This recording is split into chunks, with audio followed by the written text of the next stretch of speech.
After college, I had spinal meningitis. I was hospitalized, and the doctor said I might not make it out alive.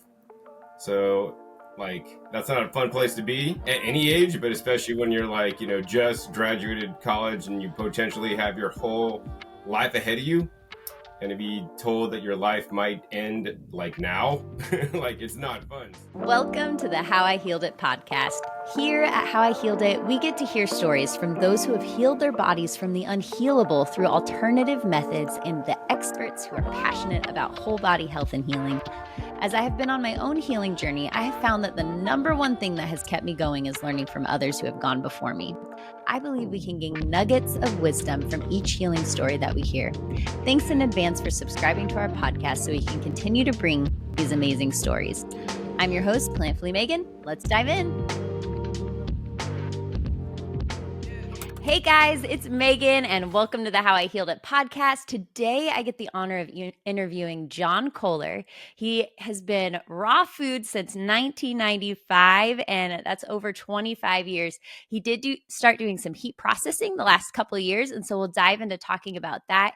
He's passionate about getting nutrient-dense food into our bodies and growing and processing your own food at home and educating others how to do that.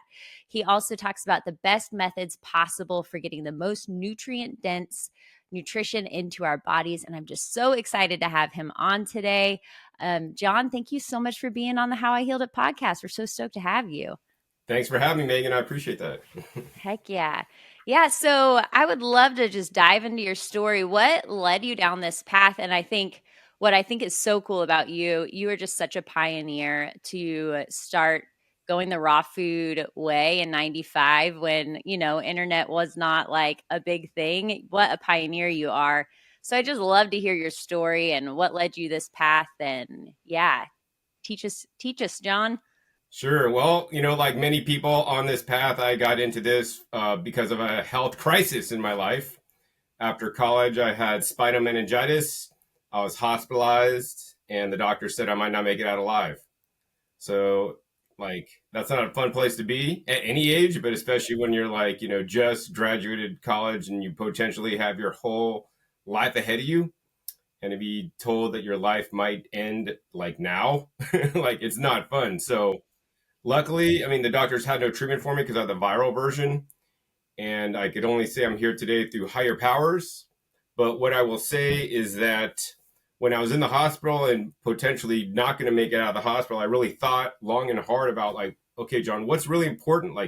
If you made $1 million and, whatever, started Google, because I don't know, Google was probably starting at that time. Even if I had all the money in the world, right, could I pay the doctor, write him a check, Mr. Doctor, $1 million, not valid unless John walks out of here. I couldn't. All the money in the world couldn't have saved me the best healthcare plan, couldn't have saved me. Nothing could have saved me. So it's I really didn't like feeling powerless at that point. And then the other thing is that I thought about hey, if money is not important, right? Because right now what's most important is me getting out of here and my health.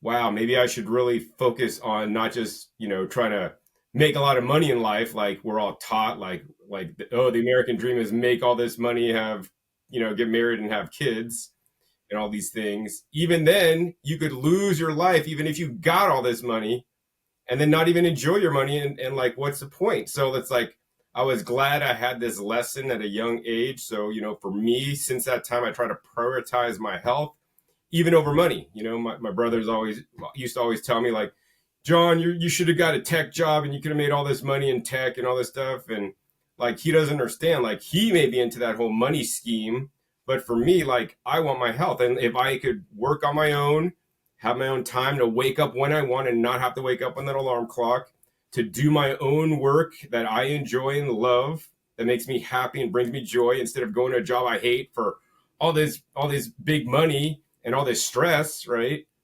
I'm not going to do that. So I'm glad I carved out my own niche in this whole, health food movement to be the expert in something like juicers and equipment anyways. And I'm able to, have a nice life. And, I do work hard, but not as hard as maybe like a real job. Yeah, totally.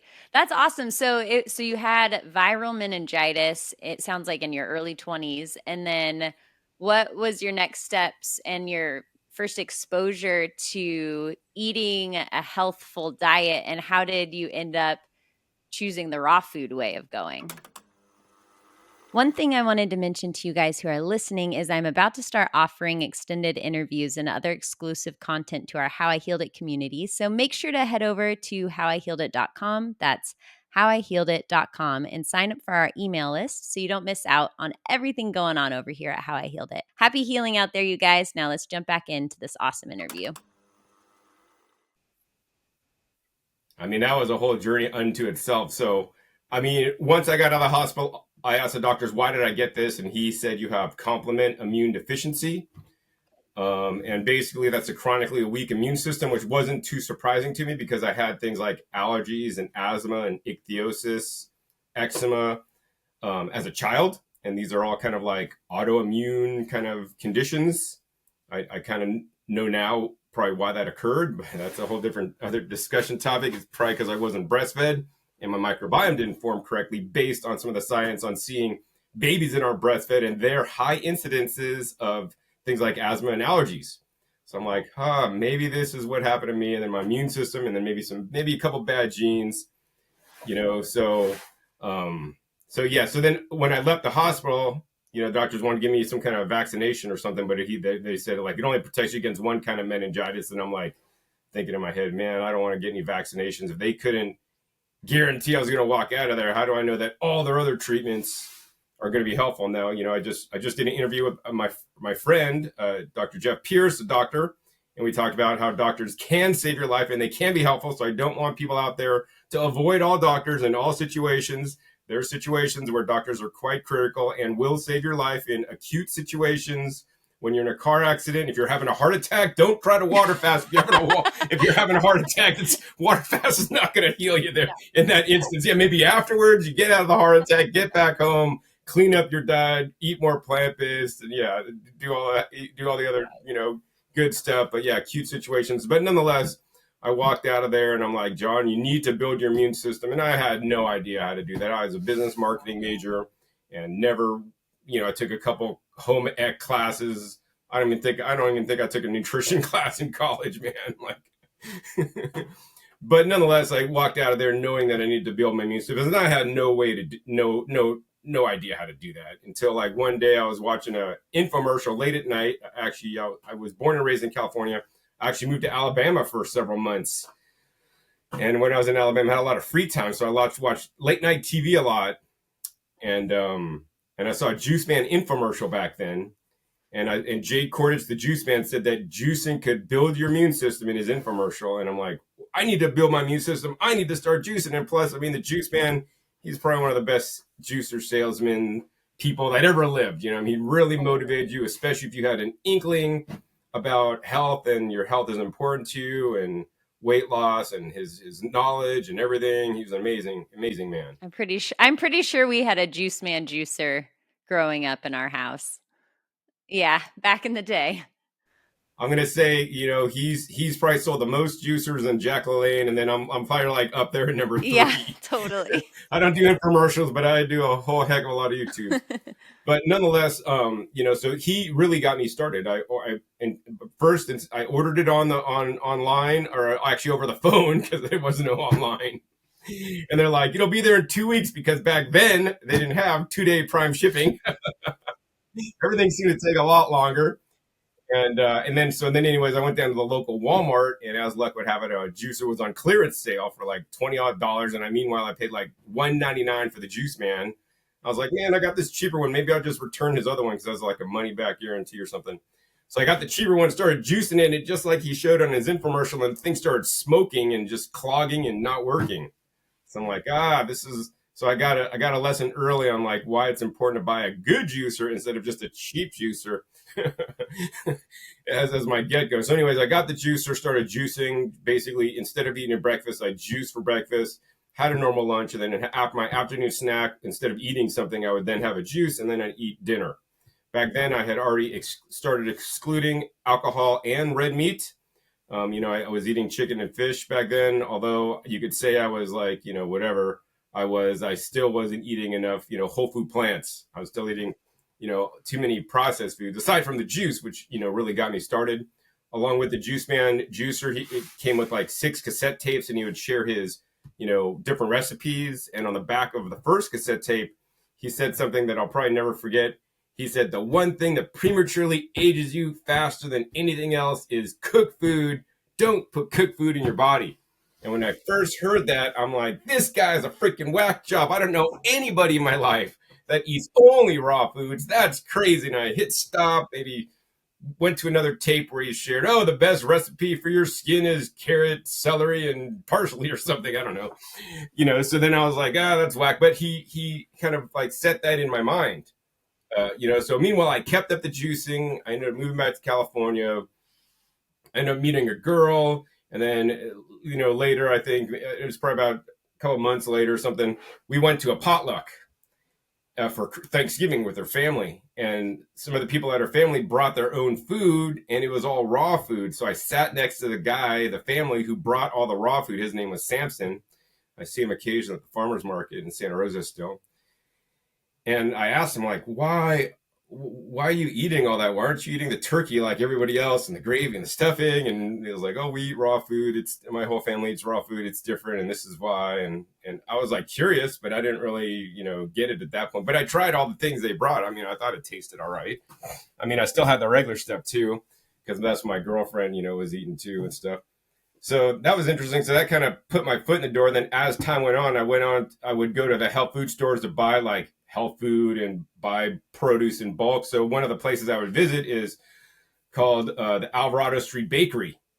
I know that you could buy their sprouted breads, in a lot of health food stores around the country now. There used to be like more of a local company, and they'd sell their bread fresh. And they had a health food store connected with because it's an employee-owned company, health food store connected with their bakery, and they'd sell the day old bread or whatever. But then they also sell like produce for like cheaper than you could get at the supermarket, because it was like employee owned. So they kind of try to pass on the deals to the employees. So like I was in there buying stuff, and actually they had a little book section, and on the bottom shelf, there was a book called Cleanse and Purify Thyself by Dr. Richard Anderson. And I hadn't read a book since college, but for some reason, I don't know why to this day, I picked up that book and started reading it. And it really was captivating. It talked about how you colon cleanse, like all you build your immune system, people's skin with psoriasis cleared up, and all these crazy things happened. So then I basically almost read the whole book standing there. And then I'm like, I just got to buy this book. Then I just bought the book, brought it home. And then I find out that he wants you to basically start juicing to get your body alkaline, which I don't know if I believe all the things that he said now, knowing what I know now, but nonetheless, I followed the program, got my body alkaline through juicing for 6 months. Then I basically just went on his colon cleanse, which was, you're supposed to do juicing plus as much water as you want, plus the psyllium and bentonite.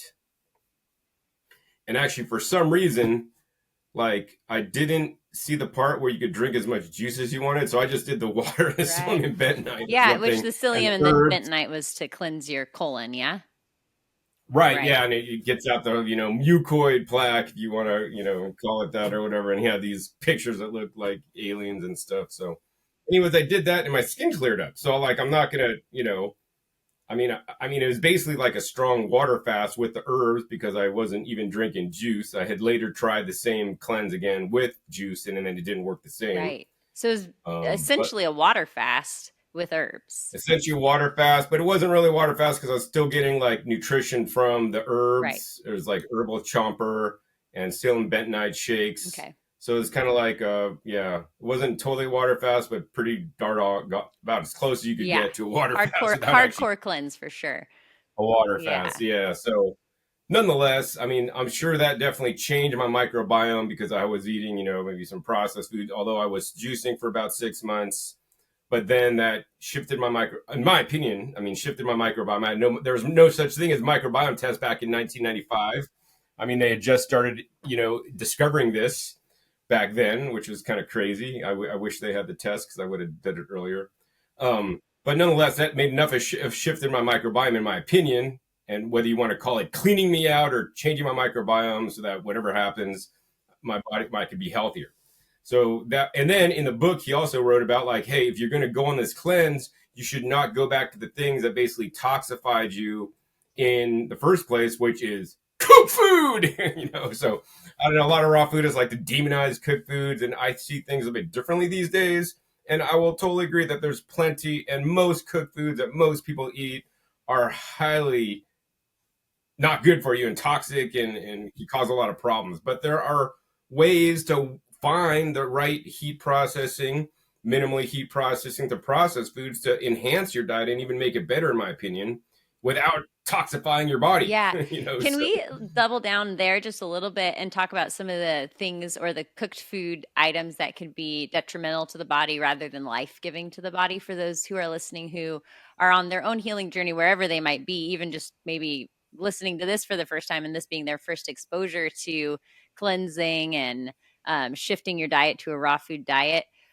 Could we just touch on cooked foods a little bit and some of the things that could be unhealthy there? Oh yeah, sure. So I mean, the simplest thing is the term ultra processed foods. So if it's like a ho hos, ding dongs, or candy bar or cookies, these are ultra processed foods that like no longer resemble its whole food counterpart. They take white flour, they remove the germ, they take it all, they bleach it, and they put in cookies with sugar. So like things with anything with like added sugar in it, processed foods, anything. If you're talking about cooked foods, right? The worst way to cook foods are like a barbecue at a high temperature, low water content. In a skillet at a high temperature, in an oven where you're baking out the moisture. Also, I mean, proven carcinogenic is meats that have been like processed, like salted meat products, carcinogenic. I mean, there's most things in the grocery store, unfortunately, Yeah. The are charred not good for you. I know the charred portions of meats and even plant products, if you char them, those are, that black part is definitely proven, not even argue. It's not even an argument that causes cancer. And so you really want to avoid those kinds of things, and ultra, I like that you said the word ultra processed for things like candy and stuff, because that stuff has just been stripped completely of any nutrient value. And processed meats like your sandwich meats, your lunch meats, and the sausages and different things like that's in the category of causing cancer to as much as smoking cigarettes are. So those are just things that are known. Those are backed completely by science, which I was actually really surprised when I had that epiphany about salted meats and cured meats, that they're just as bad as smoking a pack of cigarettes. So it's really important, even if you chose to keep meats in your diet, to know how you're cooking them and to be really careful to stay away from anything processed. And that does mean the salted and packaged meats. Those are very, very toxic. Absolutely. Yeah. So, I mean, I would say that, I mean, just on the flip side, to let people know what's healthy is you want to, if the food doesn't need an ingredient label and you got to identify it, like, oh, that's red rice, or that's purple rice, or that's a sweet potato, like it's probably healthy for you. Then you just got to be concerned about how are you going to process that food. So, I mean, the shortcut is, hey, water cook things. So if you steam or boil, or I do pressure cooking, that's the only way I cook food is in the pressure cooker. It keeps the temperature low, keeps the water content high, so you don't create the toxins that you create in when you heat the food, like acrylamides or heterocyclic amines or whatever. Yeah.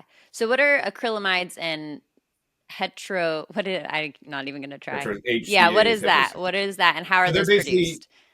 So, I mean, I have a whole video where I go into detail on this, but basically when you heat things at high temperature, basically the food changes. I mean, I'm not the scientist, so like you should probably interview a scientist and he'd probably be able to tell you more. But basically, these compounds are generated, especially during the improper, cooking of food. Well, improper for me meaning, just how most people normally cook food.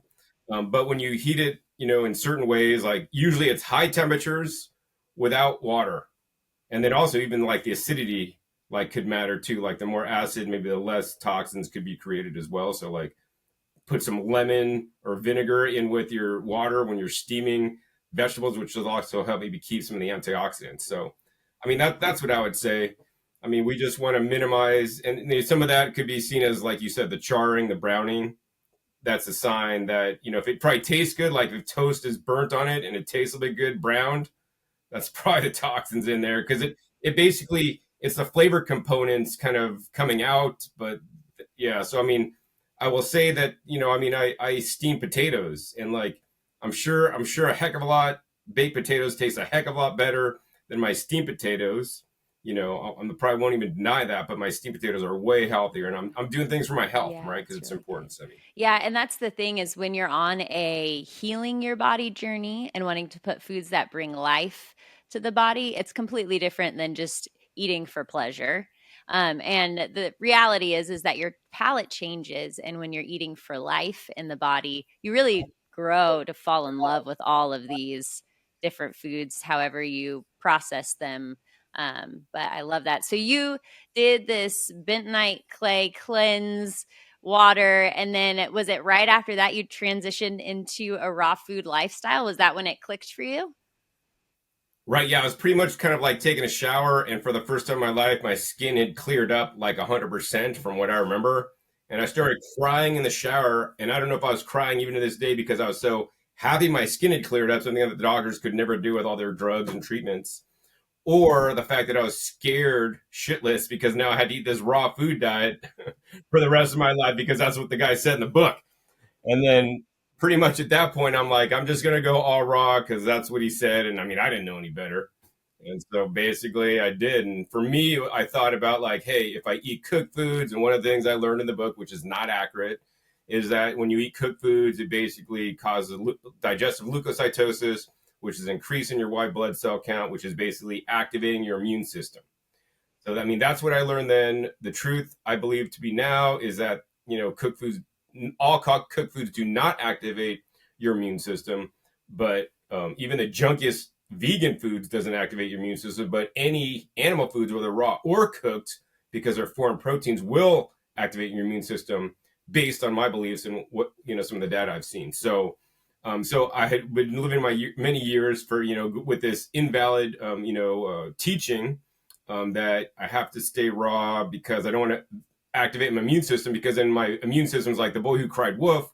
And then when you need your immune system, but your immune system's always crying wolf because it's always being activated by every time you eat food, then your immune system's not going to be as strong. And then I didn't want to end up at the hospital again and potentially lose my life, because the doctor said I could end up in the hospital with another, disease or situation because of my, complement immune deficiency. So that was kind of like the carrot of the stick. So I basically like willpower through it. And the other thing I want to add is that, although a lot of food may taste bland to you, like steamed potatoes don't taste as good as baked potatoes, probably to most people. You will you will accept the change after after you've been doing it for a while. You'll start appreciating and liking the food more without all the different kind of seasonings and all the different toxins and browning that does make food taste more palatable to many people. Totally. So fascinating. So you began juicing and eating raw foods. And what other changes did you notice in your body and your energy levels? And did you just stay raw food at that point? Because we're talking now you've been 25 plus years raw food. What was your journey like from that point?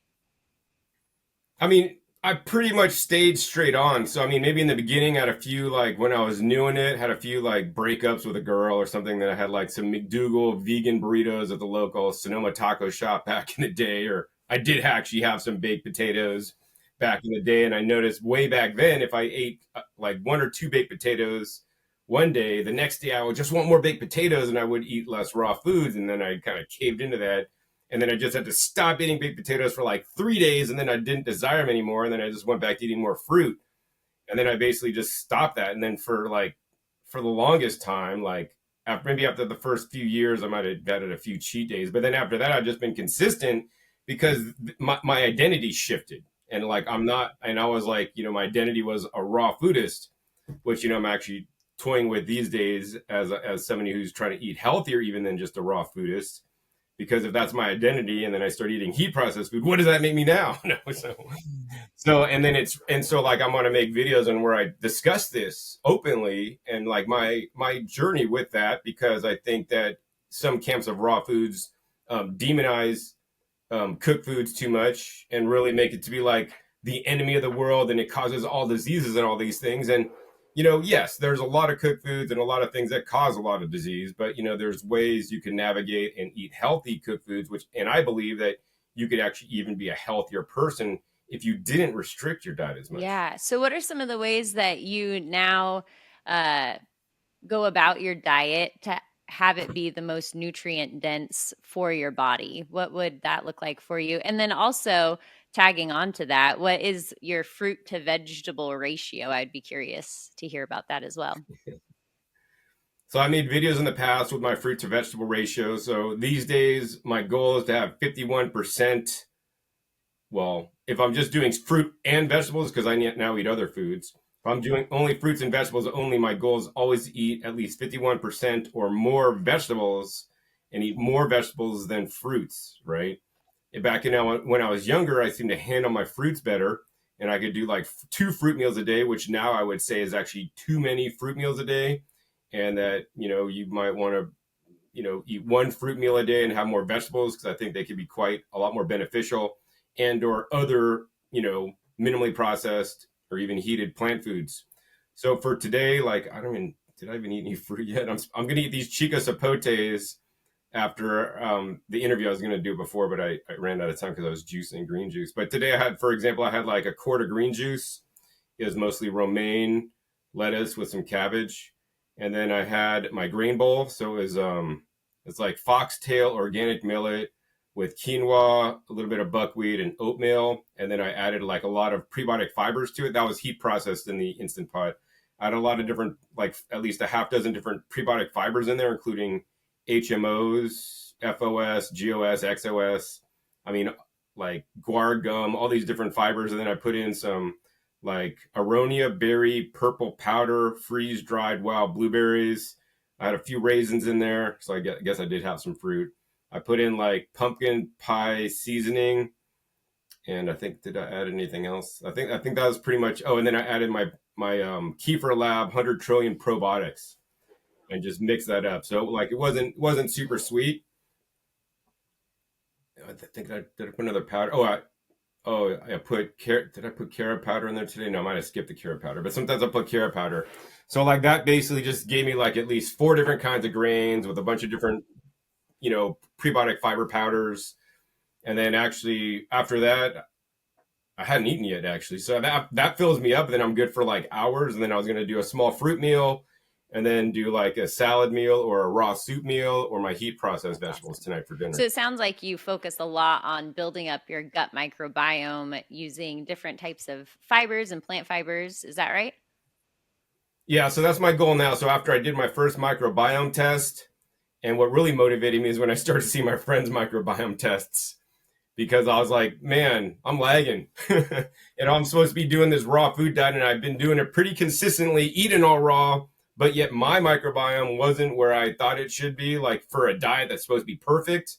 I was like, whoa, maybe my diet isn't perfect. And although I feel great and all my blood markers, pretty much for the most part, with a few exceptions, are all perfect, my microbiome isn't good. And the new science, if you believe science, there's a few tenets in microbiome. They don't know exactly what's perfect yet, but they do know that generally the greater diversity you have, the healthier you're going to be and the more resilient you're going to be to disease in general.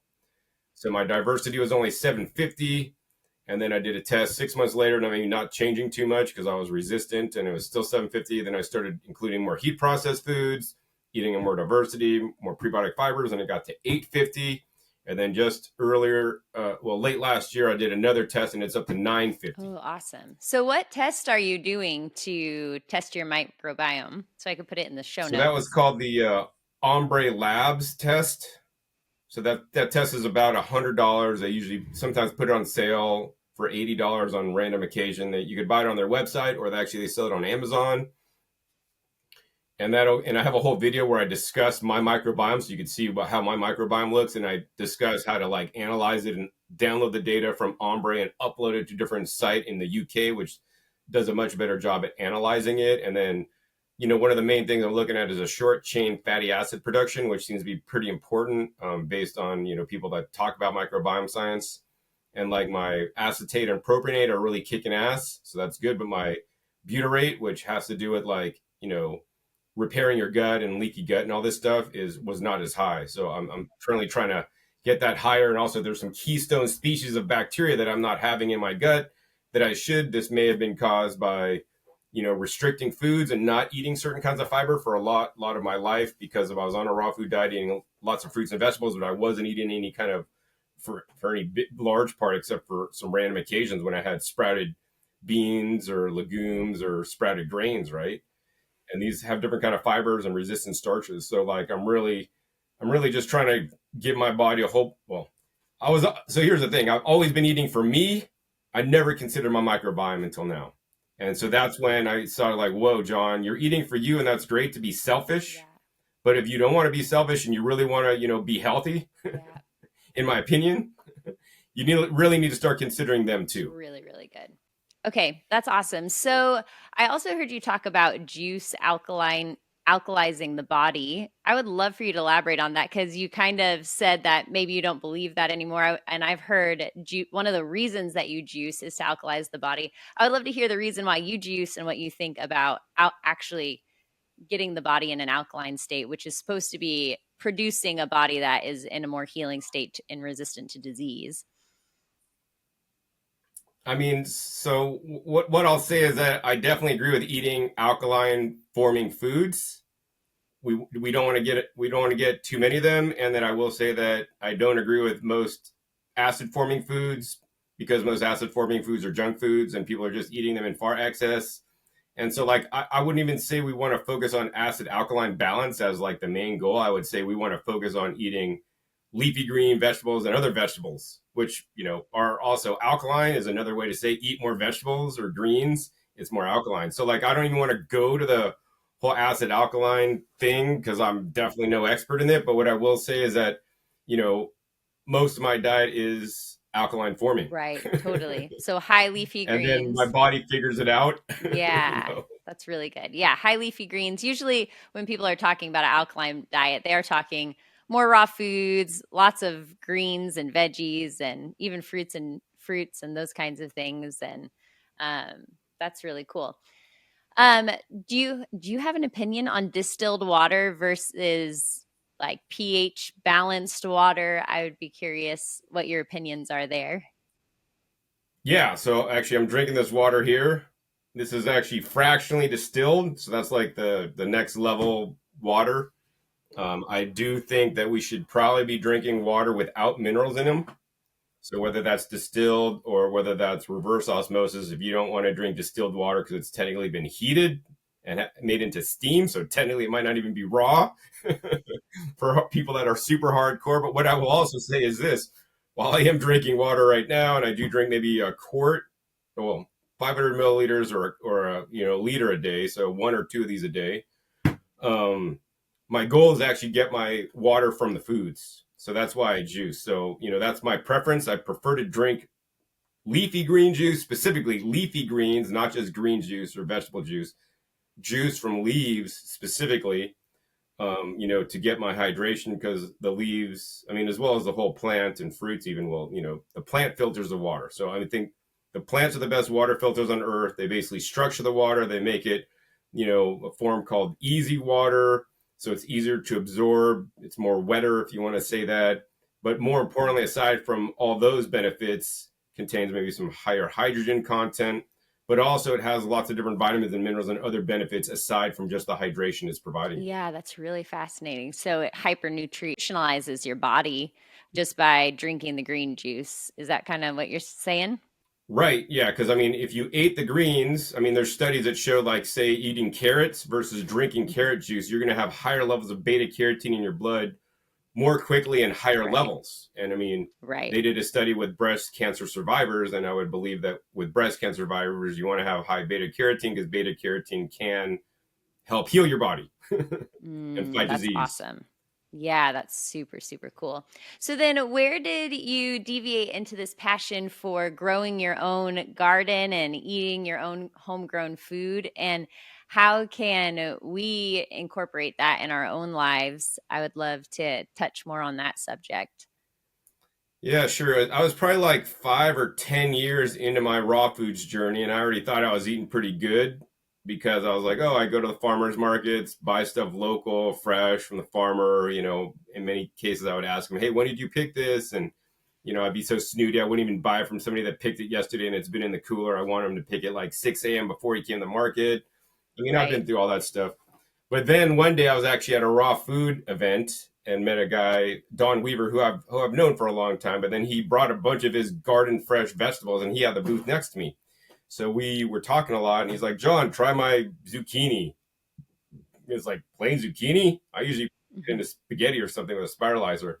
He's like, "Oh, Right. let's try it." And it's like picked it up and ate it, and I was like, "Oh my gosh, this is the sweetest, best tasting zucchini I've ever had." I'm like, John, what's Wow. your secret?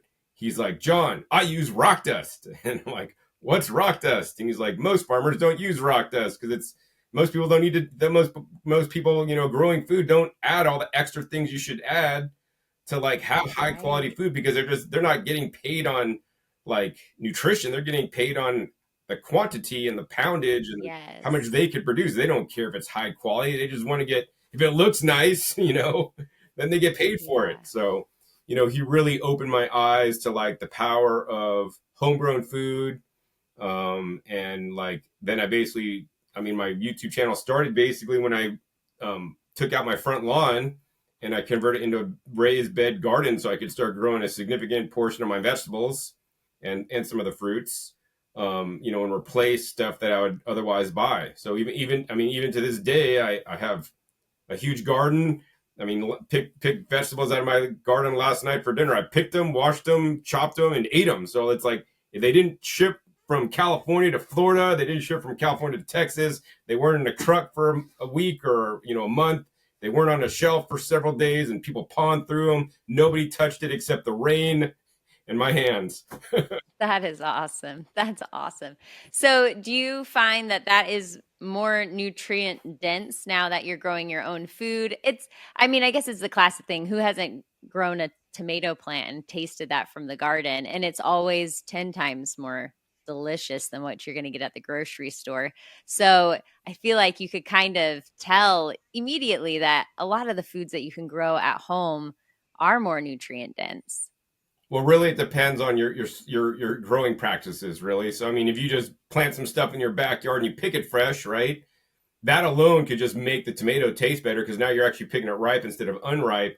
But maybe that farmer used some, better fertilizer when he was growing it. And if you're just planting Right. in your backyard with not adding anything, things will grow for sure. I've visited people that do that, but then you're taking a crapshoot if there's all the nutrients that plant needs to be nourished, right? So like I specifically add amendments, to the soil so that the plants will have all the different minerals, trace minerals, the different kinds of fungi and bacteria. So the soil has a good microbiome, and then I could eat that, and then I have a good microbiome. Plus, of course, I mean my food tastes a lot better than the store bought. Like it's hard for me to buy the tubs of spinach, like organic spinach that I know a lot of people get from Costco or whatever. Like I have fresh spinach in my garden, and it's like my spinach is like it's sweeter than eating like a junk apple that has no flavor. I mean, my spinach is really sweet. I mean, the winter makes it sweeter. I don't grow it in the summertime, and then plus all the minerals. So I mean, we when you taste something salty, that's like you have taste receptors for minerals, but then people don't understand. I add all these minerals to my soil. The plants absorb them. So yeah, there's sodium in there, but all the other minerals light up your taste buds. You're like, oh my gosh, this is so good, right? And like if you don't experience that, you'll like never know. So I really love when I have friends that are raw foodists. Had like I don't know if you know Ted Carr or Lissa and Nate with raw food. So they all came into my garden. They were doing some Instagram stuff, and I was like, "Here, try this, try this." They're just freaking out on how good the stuff is. Especially fruitarians. Fruitarians are the best. I love when I bring a fruitarian over to somebody's garden. Like I was going to Canada Fruit Fest once, and I brought two fruitarians who really didn't think greens were that good. I brought him to a guy's garden I was filming at that day, and had them try some greens out of this guy's garden who does have good growing practices. and they couldn't, believe how good the greens were. And hopefully, because of that, they hopefully started eating more greens and know that, the greens can taste super good. But I mean, the stuff at the store, I mean, I don't want to dissuade people because, hey, if you only get the fresh stuff at the store and you can't grow your own, that's the best you can do. That's great. You're doing way better than most of the population. But for me, I've always seen my diet and what I'm doing in life is, hey, how can I improve? I have this, thing that I learned from Tony Robbins, CANI, constant and never-ending improvement.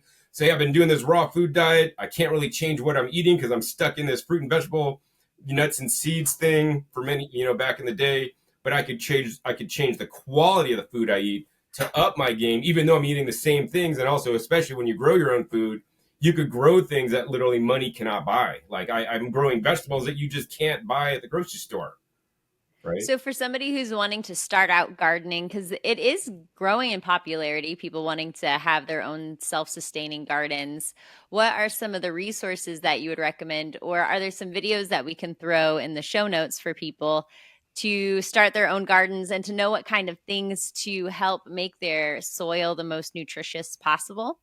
I mean, that's why I have a whole dedicated YouTube channel dedicated to teaching people how to grow the most nutrient dense foods, which is quite unique because not many people do that.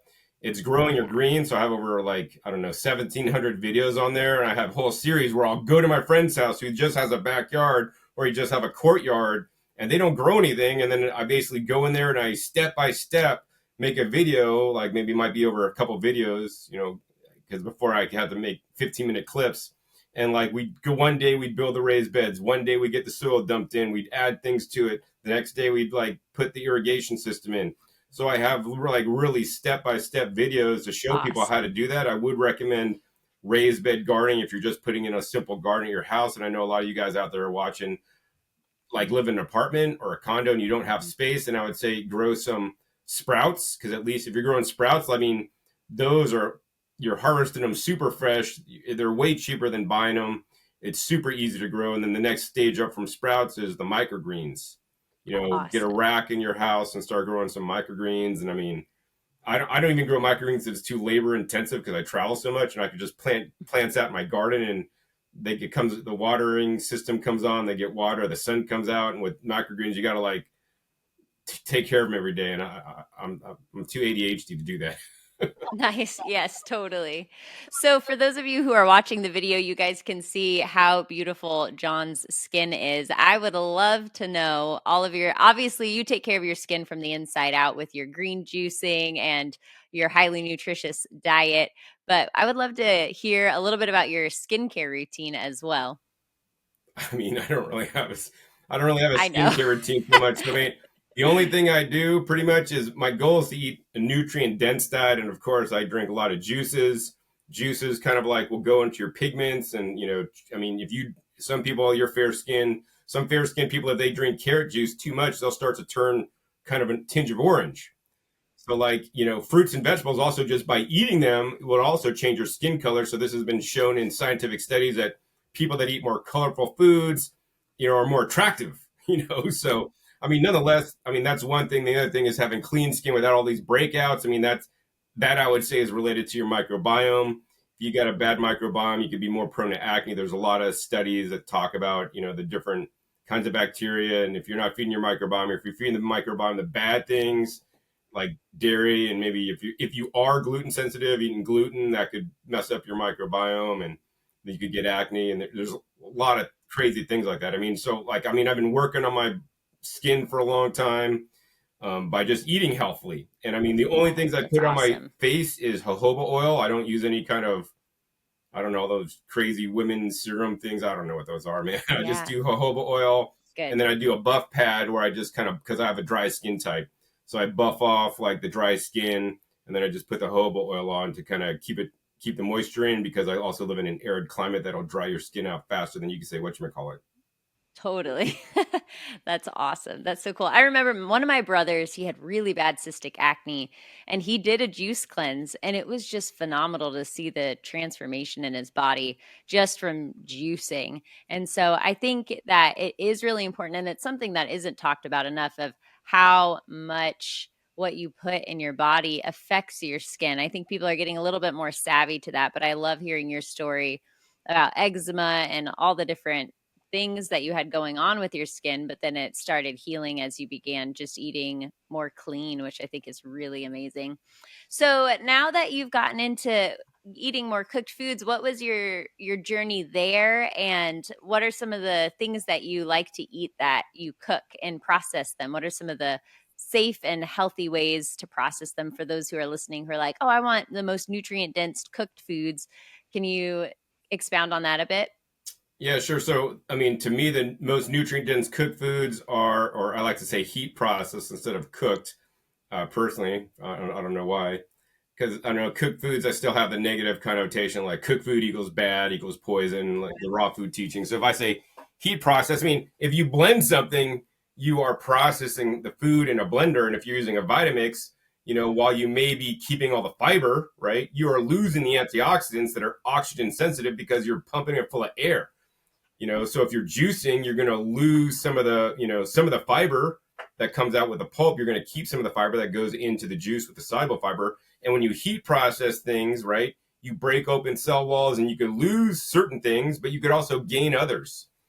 So like, I don't want to like discriminate against process ways of processing your food, because each method has its own sets of pros and cons and needs to be integrated into a person's diet accordingly based on their beliefs and what they think is best.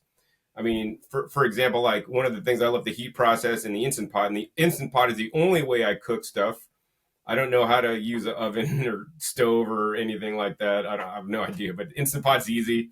I just put on like for 8 minutes and put like some water on the bottom, put a tray in, put the potatoes or the sweet potatoes in whole, and just press go, manual, 8 minutes, walk away, and it beeps when it's done, and I'm eating. But so like I would say purple sweet potatoes. So like you want to eat like really colorful food. So like my favorite things to heat process these days are purple sweet potatoes, purple potatoes when I could find them. Purple sweet potatoes are a lot easier to find. Both those contain resistant starch, which is very important, which could be deficient, in my opinion, on a raw vegan diet, especially if you're not paying attention. I mean, you could get resistant starch on a raw vegan diet, but not in any high quantities. And it's not like more resistant. So like when you heat process the sweet potatoes and then you cool it down, then it actually gets more resistant and can be more beneficial for your microbiome, your gut microbiome. And then, yeah, and then also in addition, I got the double kicker because now they're purple and they contain anthocyanins, which will also feed your microbiome, but also feed us. And they're highly antioxidant. I mean, they could, they're just the colored pigments of the food. There's so many studies on the different phytonutrients or plant nutrients. And the plants don't make these for us. The plants are selfish. They make them for themselves. And these different kind of pigments, like purple, like I'm growing like purple Brussels sprouts in my garden. I look out at it and it's like they're all purple. But basically, it's like, think about it like a fair skinned person that, is going to get sunburned more easily than a person that has darker skin. So, I mean, the plants make these pigments so that they don't get sunburned and they're more resistant to, the weather, because those compounds that protect us when we eat them also protect the plant in the garden, right? So that's why I really focus on purple food. So like I'll get like purple rice. I mean, instead of eating white rice, for example, it's like the highest antioxidant rice. My goal is to eat all different kinds of beans for the resistant starch, but of course I favor the beans that are more dark, like the black beans, or actually the urad dal. They're like little small black lentils. They're some of my favorite. They're really buttery and they actually contain higher omega-3 fatty acids, which is kind of fun. The other things, actually, as a child, I grew up in California, so we used to get artichokes, and my mom would boil the artichokes, and then we dip them in mayonnaise and eat it. Nowadays, I just I steam the artichokes. Those could take like a half hour, 35 minutes, and then I just basically eat them plain. And I mean, one artichoke is like 50 calories, so it's like nothing in calories. Yet, even if it's heat processed, studies prove this, right? Even in a can, or I was eating them in jars before I started actually cooking them myself. I wouldn't buy things in a can because of BPA. But even in a can and heat process, they're one of the highest vegetables in antioxidants, which nobody would really even consider. Plus, I used to eat them as a child, so I love them. I grew up with them, and then for so long, I just didn't eat them because I was raw. And so it's like 50 calories. They're also rich in inulin and prebiotic fibers, which are good for our gut, aside from the antioxidant content. Plus, I just enjoy them because I ate them as a child. So, like, that's another one I love to heat process. Let's see. And then the other thing is probably just like more vegetables that I wouldn't eat or eat in much quantity. So these days, my goal is to not exclude fruit from my diet. No, I'm eating tons of fruit, and when I get fruit, I get the highest quality fruit. I just made a trip to Northern California, and I got the last of the Fuyu persimmons that I could find. Yes. Because in my city, you just can't even find them. You couldn't even find them if you Yep. want them. And I brought back, I don't know, probably like 5 pounds. So I have a bunch. And then the week before that, I was in Miami, brought back a bunch of fruit from Miami, went to farms and visited Miami Fruit and brought back all kinds of crazy fruit there. And yes, I have all this fruit, but like my goal is to eat, a good meal of fruit and have a good fruit. But then my goal is to also include other foods and not just eat fruit. So now I'm trying to eat more vegetables. So for example, like one of my favorite things to do in the Instant Pot, while I will have a raw salad a day, and like last night I just had a raw salad, didn't even have any cooked vegetables. Today I'm probably going to do cooked vegetables. So for example, in my garden, I used to never grow mustard greens, and I grow purple mustard greens, of course. So they're deep purple, and I'll just harvest the mustard greens. And if you ate them raw, they burn your mouth, which is probably a good thing. Yes. If you could handle it, but you probably can't. So totally. So then I basically cook. I chop them up, so then they get some enzymatic activity going, so they create more anti-cancer compounds. I put them in my pressure cooker. I could pressure cook them for like 1 minute if I'm just putting them in alone. But sometimes I'll put them in with like mushrooms. So I'll put shiitake mushrooms, maitake mushrooms, oyster mushrooms, or whatever mushrooms I get at the store that week. And then I'll put that in with mushrooms, the greens. I'll cut up a sweet potato. I'll cut up some like squash, whether it's butternut, acorn, spaghetti, some kind of, kabochi. I'll cut up maybe some other kind of roots, like maybe some carrots or beets, maybe some jicama sometimes. Trying to do jicama cook like that, but sometimes I will. Um, just random like root vegetables, and then even sometimes like right now I have bolting tops in my garden. So last night I used the bolting tops in my salad, but then like sometimes my garden has so many bolting tops I can't eat them all raw. But when you heat process them, they condense down, and you could eat a lot more. So then I could just rack up and eat way more vegetables. I mean, one thing in a lot of studies, it's correlated. It's actually the amount of vegetables you eat, not necessarily the amount of fruits, that could lead to more health and longevity. I mean, that's kind of a summary, in my opinion, and this is based on the science too. There's a U curve with fruit, and at some point you could get you could not eat enough fruit and have problems. You could eat a perfect amount of fruit, it could be great, but then at some point, if you eat more fruit after the perfect amount, you are excluding other foods that could have more health benefits, in my opinion, such as vegetables or even legumes, for example. So I'm really, really up on that. And then I might add like, some legumes in there also. If I'm doing it with my vegetable meal, and I have a video on my Growing Your Greens channel, because I used to make something similar to this for my parents because I wanted to feed them out of my garden, and they won't eat a lot of the things I ate. But then if I cooked them vegetables, I found they would eat that. And then when I like one day, I think I made it for them, and like I had extra. I was like, oh, let's just eat a little bit. I'm like, oh, this is good. So then I started eating it too. I'm like, I don't really feel any like negative effects from it. I mean, and I'm getting more vegetables in, and this is kind of what my body's telling me. So like, what the heck? Yeah. That's awesome. Man, that's so awesome. And as I've studied different healing diets like Gerson therapy and Hallelujah Acres, they really do major on the vegetables, though they're proponents of enzyme-rich diets, which generally speaking are more raw foods or slow heat cooked with water, kind of the things that John is saying about pressure cooking, or like keeping the vegetables cooked in their own juices, those types of ways to keep it more nutrient dense, and even to do it at lower temperatures to kind of keep some of the enzymes in there. I've seen that, but I have seen that as a theme throughout some of these cancer healing or abnormal cell growth disease healing diets, that they will emphasize the veg intake, and they don't discourage fruit intake per se, but they'll emphasize that veg intake. I think Hallelujah Acres, it's like 80% vegetables, 20% fruit.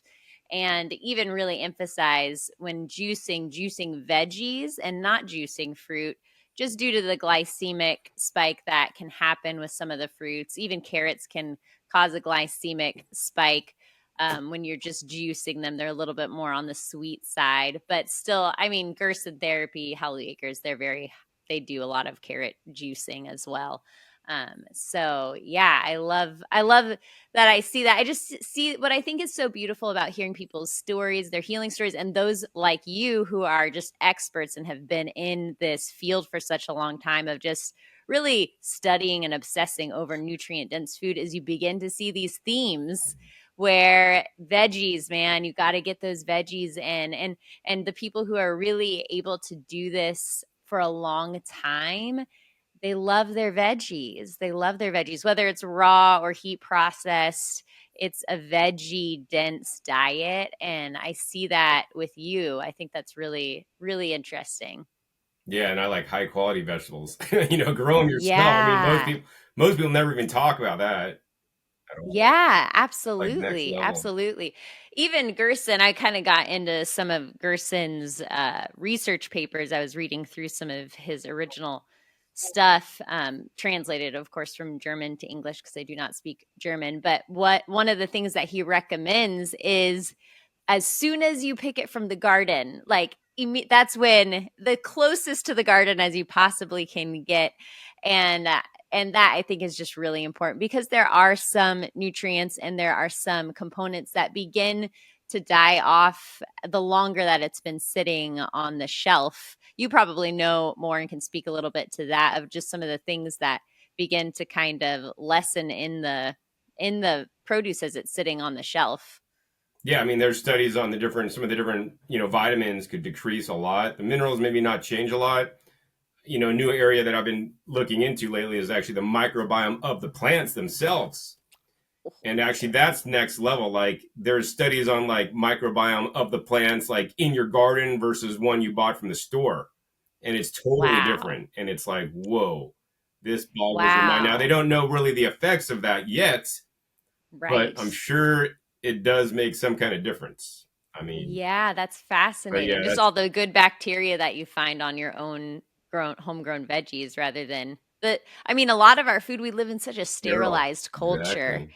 And so and there's good reasons for it when you're mass producing stuff and using Yep. manure that's coming from God knows where. Like you really need to sterilize those carrots and things that you're getting from the grocery store because you don't want to get E. coli or something like that. So it is important to wash those things, but whenever you can grow your own stuff at home, it's so inspiring. Now it's I we have a small garden in our yard, but it's something that I aspire to. And the resource that everyone needs to go to is John's videos because you're right. There is nobody who really talks about the nutrient dense value of how to prepare your soil and how to grow it through in your garden at your own home if you at all possibly can. And then the next best to that, if that's just not an option for you or not something you're interested in, is go to the farmers markets, find your local farmers, ask them questions, talk about their farming practices. They love to talk about it. It is their passion. It's what they do for a living. So if at all you're able to in your area find locally grown, more recently picked foods, opt for that if at all possible. And the next best to that is organic. Get organic, eat whole food, plant based as much you can, and process your foods as close as you can to a healing and life giving way in your body. And last question I would love to touch on is: do you at all have? Are you at all a proponent for fruit juicing, or are you just specifically veggie juicing? So, one of the things I teach, Megan, is good, better, best, right? Hey, I'm a Really good. proponent of fruit juicing. If you're drinking Coca Cola and if you drink a pineapple juice instead of your Coca Cola, I'm a 100% advocate for it. That being said, I will say that, hey, if you're going to juice a pineapple, you should juice minimum at least 50% pineapple and 50% jicama. It's not going to change the taste of the pineapple too much, but it's sure going to affect the amount of fiber in the juice because jicama, when you juice it, contains a lot more fiber than pineapple. When you juice pineapple, actually, it's really bad. It's probably one of the worst things to juice. I always pick on pineapple. It keeps only 10% of the fiber of the whole pineapple because there's very little soluble fiber in pineapple. But yet, a lot of people, like I saw a person on YouTube the other day making a green juice. They use one head of celery, a little thing of mint, and like two large pineapples. I'm like, dude, you're calling your green juice a green juice, but in my opinion, that's a freaking fruit juice, man. Let's not, whatever. So I mean, I have a video, never juice fruits without doing this to make it healthier. And I basically discuss this and I show an example of at least minimally putting in 50% vegetables. I would encourage people, if they could all do it, to, exclude the fruit if possible. But, that's next level. Like, I make my green juice, zero fruits in there. I have videos where I show how to do that, how you can make actually a decent tasting green juice. It doesn't taste all bitter, doesn't taste all nasty. Use a base of like romaine lettuce, celery, and cucumbers, then put a little bit of kale. And it's pretty mild. Then you keep adding more kale or other dark leafy greens that you choose, and it'll get a little bit stronger until the point where, like, oh, that's strong enough, right? But if you focus on some of the more mild vegetables, right, like the jicama, like I love the jicama because it tastes sweet when we drink it, right? But the thing is, it has the inulin and the prebiotic fibers which feed our bacteria, and we don't digest the sugars in there because it's non-digestible sugars. Now, it might give you a little bit of gas because your bacteria is happy, but it's not going to impact our blood sugar, and it's going to add to the fiber. So, I'm not going to say I'm against fruit juicing, but what I will say is I am for juicing leafy greens and more vegetables that you wouldn't otherwise eat. I will also say that I encourage people, fruit is so good. Like, why do you need to juice an apple, right? Just eat it. Or if you want to process it, put it in a vacuum blender. I don't recommend blending because that'll oxidize it. I mean, that's totally next level because I also, aside from growing the highest quality food, I want to process the food in the best way to keep the most nutrients, which is like vacuum blending, slow juicing, and, using things like a freeze dryer, instead of dehydration. It's done under a vacuum, so it's excluding the air. It's going to keep more nutrients in there. And of course the vacuum blending. So like eat the fruit whole or vacuum blend it. I juice fruits. I'm not going to say I don't, when I get a watermelon that's not that sweet, I'm like, I'm not enjoying eating this. I'll juice it. If you are going to juice fruits, in many cases, especially with melons and even pineapple, you could juice the rind and all, so you get a little bit more fiber, and it's more importantly, nutrition that you wouldn't otherwise eat, because most people don't eat their pineapple, they don't eat their pineapple skins, or they don't eat their watermelon skin, the rind that's all green, which has chlorophyll, and also that part right under the skin where it's white and not, like red, is less sweet. So it's more like a cucumber. So you're going to then dilute and get a little more fiber into your fruit juice if you are just making 100% fruit juice, and if you're juicing oranges, don't just squeeze out the orange water. I would encourage you to just remove and pare off the orange coloring, but keep as much white pith on as possible, and buy navel oranges to juice instead of Valencians because they have a lot more pith area. Pith area is really rich in pectin, a lot more fiber, and you're going to blunt your blood sugar issue. Also, the blood sugar, response, but more importantly, you're going to get a lot more, especially pectin fibers that'll feed your microbiome, and more nutrition. I mean, bioflavonoids and vitamin C, which is good for your skin. I mean, that's another thing I want to mention on the skin. I eat a very high vitamin C rich diet. I mean, one of my favorite things to juice is actually bell pepper. So like I did that yesterday, and the bell pepper juice is going to get vacuum blended into like some nuts and seeds, herbs and spices, into like my soup base. And then I basically cut up a lot of vegetables from my garden and other vegetables, spiralize some zucchini, put some seaweed in there, maybe some olives and artichoke hearts and all kinds of other stuff, and make a big raw soup out of it. Maybe I'll even put some cooked beans that are cooled down, or even some cooked and cooled mushrooms in there, to have like a hybrid, mostly raw with a few heat process ingredients. So awesome. Can you talk a little bit about vacuum blending? You and Alyssa with Raw Food Romance were the first people that I saw talking about vacuum blending versus just blending with a Vitamix regularly. What are some of the benefits of vacuum blending? Yeah, sure. So I got Nate and Alyssa onto vacuum blending, and I'm so glad they did because they kind of get out a lot more on Instagram and social media than I do. But nonetheless, so vacuum blending is game changing in blending. I mean, at first they didn't want to believe it, and even when I first told them about it, which was years ago, they didn't even do it until they actually moved to Las Vegas, and then I was hanging out with them, and I'm like, guys, did you get a vacuum blender yet? And then they believe me that it actually does something. And then they bought one from me, and then they used it, and they're just like, whoa. And then Nate said, once you go back, you don't go back. Because once you experience the difference in vacuum blending, you can't go back to traditional blending because it's so far inferior in every way. Now, I will say that basically I've sold lots of vacuum blenders, probably more than anybody in the US. And I did have one person return it one time. And I said, why didn't you like it? She said, I don't like how it tasted stronger. And she really loved how her old one did it, and it tasted weaker and more aerated because that's what she was used to. But if you're in for your nutrition and for storability, for colors, for nutrients, for flavor, right? It's a no-brainer because the vacuum blending, what you do is you basically suck the excess oxygen out of the carafe before you blend. So now you're blending in an oxygen deprived environment. And if you blend in a traditional blender, you're blending in an oxygen enriched environment because every time you see that vortex, like it's like a vortex, like a tornado, right? The tornadoes go to Kansas and they rip up houses. They might even send Dorothy to Neverland or wherever she goes.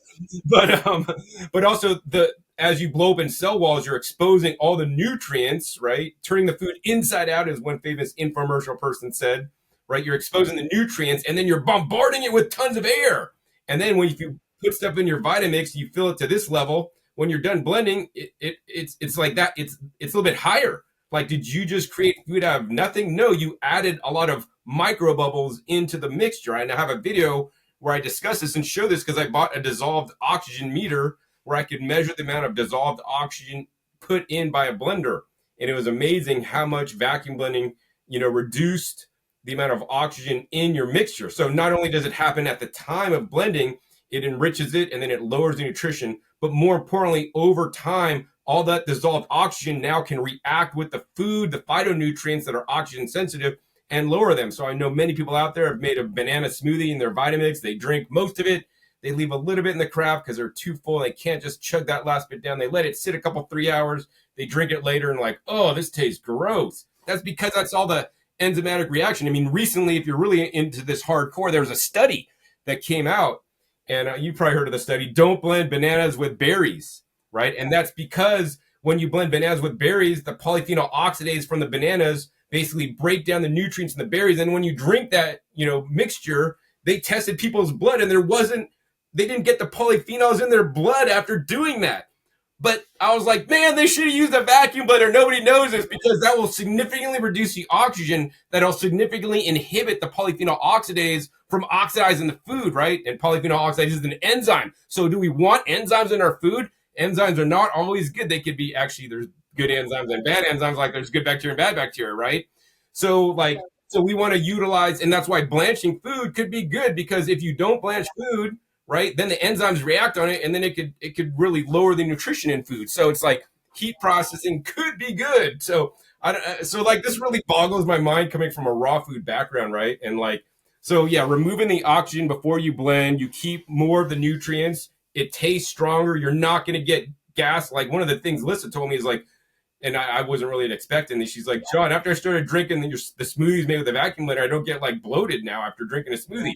Because when you're drinking a smoothie, I mean, dude, your blender craft goes up. You're swallowing all that dissolved oxygen, plus also not even to mention the effect of the polyphenol oxidase with the oxygen, degrading nutrients. And then when it gets in your stomach, it's still probably degrading because that food is super oxygenated, even in your stomach as it's getting digested, it's oxidizing stuff. But if you're drinking a vacuum blended, right, it's going to have significantly less. So you will get a greater uptake, in my opinion, although I have no studies to prove that. That's really fascinating. It's like, when you take a bite of an apple and let it sit out, it's going to oxidize and turn brown. Like those are some of the bad enzymes. It's starting to do its process of deconstructing itself. And that's fascinating. I love the vacuum blender. And there are attachments that you can add to like your Vitamix and things that you sell on discountjuicers.com, right? Right. So I don't sell them directly, but I do recommend them. So the only one that's available currently is called the Void Systems Kit. And I have many videos on this. So if you have a BlendTech blender, if you're lucky to have a BlendTech, you could just basically get a lid that goes on your current blender. And then that lid will suck the oxygen out. And if you have a Vitamix, you got to get a new carafe with the lid on there as well. So that'd be really easy. You could get a dedicated vacuum blender. Cool. As well, those could be pretty good. They could cost a lot more. And if you already got a Vitamix, you could just, get the kit.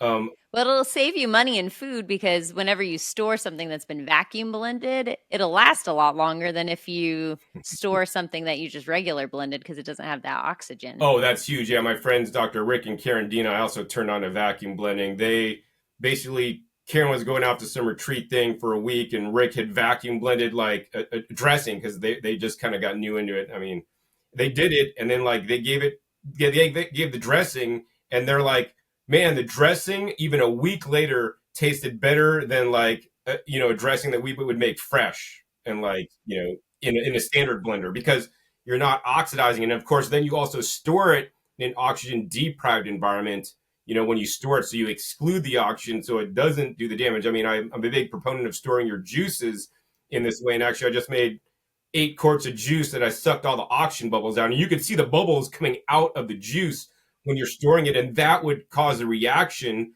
of the polyphenol oxidase to reduce the nutrients in there. I mean, but think about it. You called them bad enzymes, right? And yes, we humans, we could label them bad enzymes because they break down phytonutrients, which are valuable to us, that can provide healing benefits. But but they're not even in there for us. They're in there for the plants. Because think about it. The reason why the polyphenol oxidase are in there for the plants is because once that produce turns brown, right? Then once it's brown, like bacteria won't grow on it. So that prevents it from rotting more, so that the plant could then reproduce. And in the case of like the brassica family plants, when it has the myrosinase enzyme, which basically the bugs eat the plant, it breaks up in cell walls, it releases the myrosinase, and it creates the isothiocyanates, which are anti-cancer for us. But also, those are the bugs start tasting the enzyme reaction, the isothiocyanates, and then they're like, oh, this tastes nasty, and they go somewhere else. Yeah. So it's like so cool. Fascinating that I could, merge the gardening and how these plant compounds help the plant, but they could also help us. And then also how we could minimize the damage to them before we process them. And so we could get the maximum benefit. I mean, nobody probably on your show will ever talk about this. And there's not even any scientists that really link these two together. So I don't know. That's why we have you on. We want to nerd out hard. Yeah, nerding out hard. I love it. If you want to do some deep dives, man, go watch John's channel because he has some really incredible information. For those who are new to juicing, can you just touch on the difference between a centrifuge juicer and a cold press juicer? Yeah, that's a big one. Since we're in the neighborhood of oxidizing our food. Much like blending is to vacuum blending, right? The centrifugal juicers, right, basically spin at a high speed. So, I mean, the Breville, which is the most famous brand, or even if you just go to Walmart and buy a cheap juicer that's $50, most of them are all centrifugals. They could run in excess of 10,000, or I've even seen 20,000 revolutions per minute. And the reason why they're bad is not because they generate heat like a lot of people selling slow juicers would lead you to believe. It's because they massively increase the amount of oxygen put into the juice. And I also, of course, conveniently have a video where I juice in a high-speed juicer, do my oxygen test in the juice, and then also I do in a slow juicer and then show the oxygen content in the juice as well. So I have videos, blending high-speed versus vacuum, showing the difference. And that video is titled, I believe, like the 2 things Vitamix doesn't tell you about their blenders. And then I have the video about like doing the high-speed juice, testing the oxygen in the juice.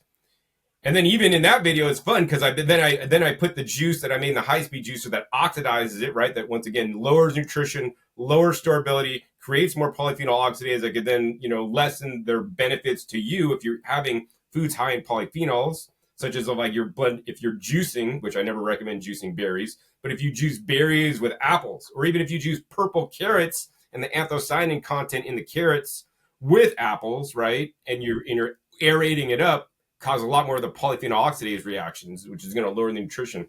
But I have a video like why you shouldn't buy a cheap juicer on Amazon, like high-speed juicer. And that's when I test. Oh, and then on that video, I basically took the high-speed juice that had high oxygen content. I then put a vacuum on it to suck the oxygen out of the juice. And it got it almost as low as the slow juice as it came out of the juicer. That being said, that did not negate the damage that was already done because of the oxygen was in there as it was created. However, if you do want to store it, you should remove the oxygen before storing. And even if you can't get a slow juicer or cold press juicer that'll put minimum oxygen in there, then if you're going to drink the high-speed juice, you should pull the oxygen out and then drink it. At least you'll have a little bit more benefit. I have no studies of this effect, but it seems plausible that if you're swallowing less air, you'll get less gas and bloating for sure.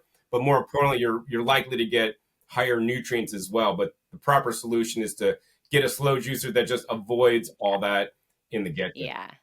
Slow masticating juicer is the way to go. And there are really so many options and so many good ones that it says slow juicer, but they really juice quite quickly.